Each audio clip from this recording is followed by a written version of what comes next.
Space டெலஸ்கோப்புகளை பற்றி பேசினாலே நமக்கு அதிகமாக ஞாபகத்துக்கு வருது ஹபிள் டெலஸ்கோப்பும் ஜேம்ஸ் வெப் டெலஸ்கோப்பும் தான். ஆனால் இந்த டெலஸ்கோப்புகள்லாம் 2-3 நாடுகள் சேர்ந்து உருவாக்குனது. ஹபிள் டெலஸ்கோப் வந்து நாசாவும் இஎஸ்ஏவும் சேர்ந்து உருவாக்குனது. ஜேம்ஸ் வெப் டெலஸ்கோப் வந்து நாசா, இஎஸ்ஏ, சிஎஸ்ஏனா கனடாவோட ஸ்பேஸ் ஏஜென்சி, இவங்கெல்லாம் சேர்ந்து உருவாக்குனது தான் இந்த ஜேம்ஸ் வெப்.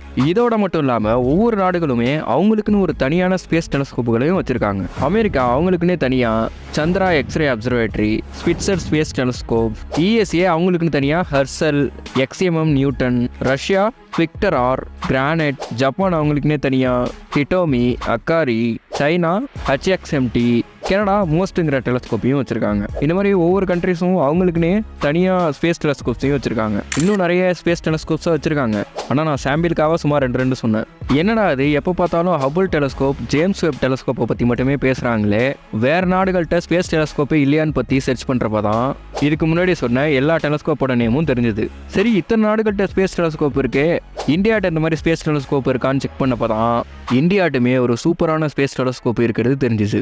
அந்த ஸ்பேஸ் டெலஸ்கோப்போட பேர் தான் ஆஸ்ட்ரோசாட்.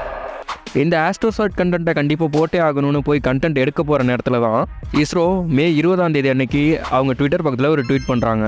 அந்த ட்வீட்டில் பார்த்தா ஆஸ்ட்ரோசாட் அனுப்பின அப்டேட்டை ட்வீட் பண்ணியிருக்காங்க.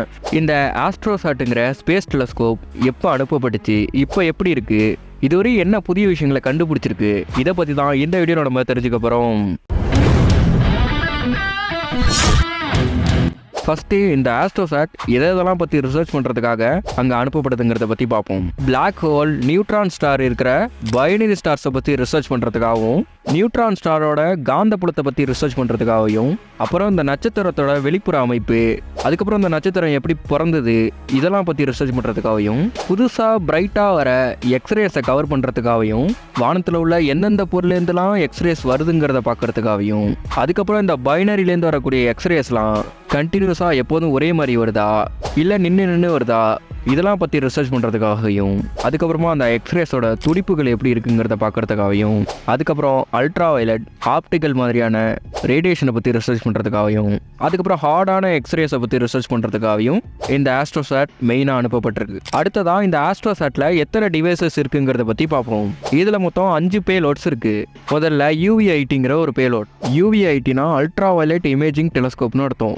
அல்ட்ரா வயலட் ரேஸ் எல்லாம் இது கவர் பண்ணும். ஒரே நேரத்தில் 3 வேவ் லென்த்தில் இருக்கிற அல்ட்ரா வயலட்ஸை கவர் பண்ணும். 130லேருந்து 180 நானோமீட்டர் வரையிலான ரொம்ப தூரமான அல்ட்ரா வயலட்ஸையும், 200லேருந்து 300 நானோமீட்டருக்குள்ள உள்ள பக்கத்தில் இருக்கிற அல்ட்ரா வயலட்ஸையும், 320லேருந்து 550 நானோமீட்டரில் உள்ள பார்க்கக்கூடிய அல்ட்ரா வயலட்ஸையும் இது ஒரே நேரத்தில் கவர் பண்ணி ஃபோட்டோவாக்கும். ரெண்டாவதா SXTங்கிற சாஃப்ட் எக்ஸ்ரே டெலஸ்கோப். இது என்ன பண்ணுன்னா மேலே உள்ள எந்த பொருள்லேருந்து எக்ஸ்ரேஸ் வருதோ அந்த பொருளோட டீட்டெயிலான ஃபோட்டோவை கொடுக்கும். இதை எடுக்கிறதுக்காக CCDங்கிற ஒரு கேமரா அதில் இருக்குது. இது எக்ஸ்ரேஸை மட்டும் கவர் பண்ணக்கூடிய ஒரு எலக்ட்ரானிக் சென்சார் கேமரா. மூணாவதா LAXPCங்கிற லார்ஜ் ஏரியா எக்ஸ்ரே ப்ரொபோர்ஷனல் கவுண்டருங்கிற ஒரு பேலோடு இருக்குது. இது ரொம்ப தூரத்துலேருந்து இருக்கக்கூடிய ஒரு பொருள்லேருந்து வரக்கூடிய எக்ஸ்ரேஸை ரொம்ப நேரம் கவர் பண்ணும். ஆனால் இது ஃபோட்டோலாம் எடுக்காது. ரொம்ப தூரத்தில் உள்ள பொருள்லேருந்து வரக்கூடிய எக்ஸ்ரேஸை மட்டும் ரொம்ப நேரம் கவனிக்கும். இது மூலிமா ஸ்டார்ஸோட அதாவது ஸ்டாரோட உள்பக்கம், அதுக்கப்புறம் இந்த பைனரி ஸ்டார்ஸ்லேருந்து வரக்கூடிய எக்ஸ்ரேஸ் எல்லாம் எப்போதும் ஒரே மாதிரி வருதா இல்லை டிஃப்ரெண்ட்டாக மாறி மாறி வருதாங்கிறத கவனிக்கும். நாலாவதா CZTIங்கிற கேடியம் ஜிங்க் டெல்லுராய்டு இமேஜருங்கிற ஒரு பேலோடு இருக்குது. இது என்ன பண்ணணும்னா வானத்தில் உள்ள பொருள்லேருந்து வரக்கூடிய ஹார்டான எக்ஸ்ரேஸை கவர் பண்ணி இமேஜாக மாற்றும். இது இந்த காமா கதிர் பிளாஸ்ட் ஆகிறது, சூரிய ஃப்ளார்லேருந்து வரக்கூடிய ஹை எனர்ஜிஸ் எல்லாம் ரிசர்ச் பண்ணுறதுக்காக. அஞ்சாவதா SSMங்கிற ஸ்கேனிங் ஸ்கை மானிட்டர் இருக்குது. இது சூப்பர் நோவா மாதிரியான விஷயங்களை கவனிக்கவும், அதுலேருந்து மிஞ்சி இருக்கிற பொருள்லேருந்து வரக்கூடிய எக்ஸ்ரேஸை கவர் பண்ணவும், ஃபுல் வானத்தையும் தொடர்ந்து ஸ்கேன் பண்ணிகிட்டு இருக்கவும் இந்த பேரோடு இருக்குது. இந்த ஆஸ்ட்ரோசாட்டில் இன்னொரு முக்கியமான விஷயமும் இருக்குது. இந்த X-rays, optical, ultra violet spectral பேண்டுகள் எல்லாம் ஒரே நேரத்தில் யூஸ் பண்ணி வானத்தை ஃபுல்லாக ரிசர்ச் பண்ணும். இது எல்லாத்தையும் ஒரே நேரத்தில் யூஸ் பண்ணுறது தான் இதோட முக்கியமான ஸ்பெஷலே. ஏன்னா இந்த future Hubble telescope, James Webb டெலஸ்கோப்பில் கூட கிடையாது. இது இந்த ஆஸ்ட்ரோசாட்டுக்கு மட்டும் உள்ள யூனிக் ஃபியூச்சர். இந்த ஆஸ்ட்ரோசாட்டை செப்டம்பர் 28, 2015 PSLV C-34ங்கிற ராக்கெட் மூலமாக எடுத்துகிட்டு போய் பூமியோட 650 கிலோமீட்டரில் உள்ள சுற்றுப்பாதையில் சக்ஸஸ்ஃபுல்லாக நிலைநிறுத்தினாங்க. அதுக்கப்புறம் 2016 ஏப்ரல் 15 வரையும் இந்த டெலஸ்கோப் ஒழுங்காக வேலை செய்தா அப்படிங்கிறதெல்லாம் டெஸ்ட் பண்ணி அதோட ஒரிஜினல் ஒர்க்கை ஸ்டார்ட் பண்ணி விட்டாங்க. அதுக்கப்புறம் 2020 செப்டம்பர் 29 இந்த ஸ்பேஸ் டெலஸ்கோப் 5 வருஷத்தை சக்ஸஸ்ஃபுல்லாக கிராஸ் பண்ணியிருக்கிறதா இஸ்ரோ அறிவிச்சிருந்தாங்க.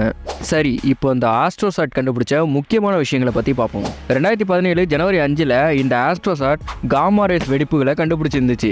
ஆனால் அங்கே ஒரு கன்ஃபியூஷன் என்னன்னா, ஜனவரி 4 அன்னைக்கு GW170104ங்கிற ஒரு கிராவிடேஷனல் வேவை லிகோங்கிற அமைப்பு கண்டுபிடிச்சிருந்துச்சு.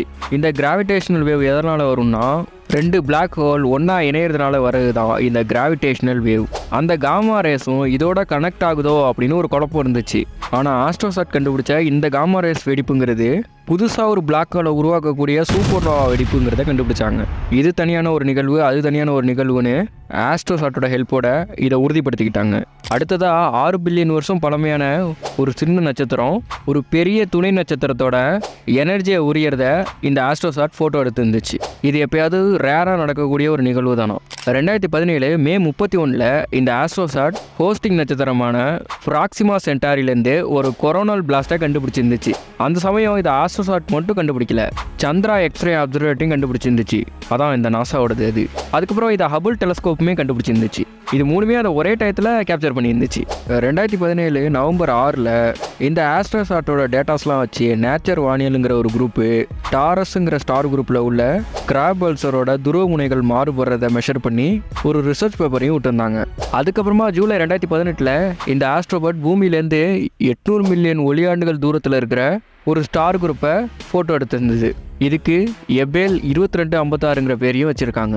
இதை கேலக்ஸி கிளாஸ்டர்னு சொல்லுவாங்க. ஏன்னா இதுக்குள்ளே 3 தனித்தனியான ஸ்டார் குரூப்ஸ் இருக்குது. அதில் உள்ள அந்த தனித்தனி 3 ஸ்டார் குரூப்பும் ஒன்றாகி ஒரு பெரிய கிளாஸ்டரை உருவாக்குமோ.